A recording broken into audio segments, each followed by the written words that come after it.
Now the Philistines gathered their forces for war and assembled at Socoh in Judah. And a champion named Goliath, who was from Gath, came out of the Philistine camp. He was over 9 feet tall, and he had a bronze helmet on his head and wore a coat of scale armor of bronze weighing 5,000 shekels. Goliath stood and shouted to the ranks of Israel, "Ah! Choose a man and have him come down to me. If he is able to fight and kill me, we will become your subjects. But if I overcome him and kill him, you will become our subjects and serve us." Now David was the son of the man named Jesse, who was from Bethlehem in Judah. Jesse had 8 sons. The firstborn was Eliab, and the second Abinadab, and then David was the youngest. For 40 days the Philistine came forward every morning and evening and took his stand. And King Saul watched all of this in wonder, wondering who would defeat the giant. But brave David left his things with the keeper of supplies and ran to the battle lines and greeted his brothers. David asked the man standing near him, "What will be done for the man who kills this Philistine and removes this disgrace from Israel?" They repeated to him what they had been saying and told him, "This is what will be done for the man who kills him." So David walked to King Saul and said, "Your servant has been keeping his father's sheep.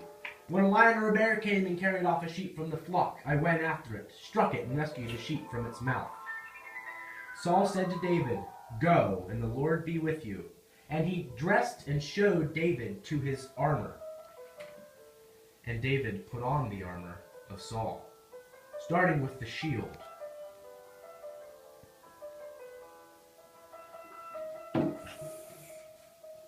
And he tried to lift the heavy sword. But the objects of war were too cumbersome for the young shepherd boy. So he put them down and said, "I cannot go in these, because I am not used to them." So he took them off. He then took his pouch and his slingshot and chose 5 smooth stones from the ground.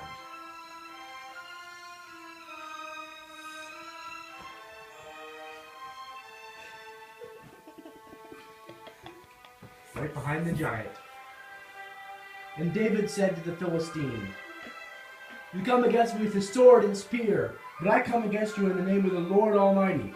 But Goliath laughed and said that he would feed him to his dogs.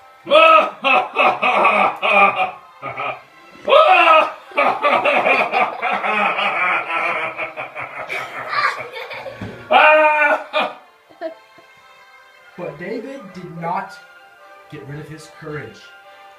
He rose his slingshot and said, "This day the Lord will hand you over to me, and I'll strike you down and cut off your head."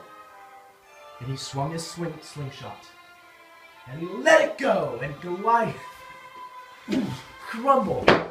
And he seized his sword from the corner of the room, and he impaled him. My liver! And so ended David and Goliath. And so the giant was dead. And all lived happily ever after, thanks to a small shepherd boy and his big faith in the Lord. Congratulations, man!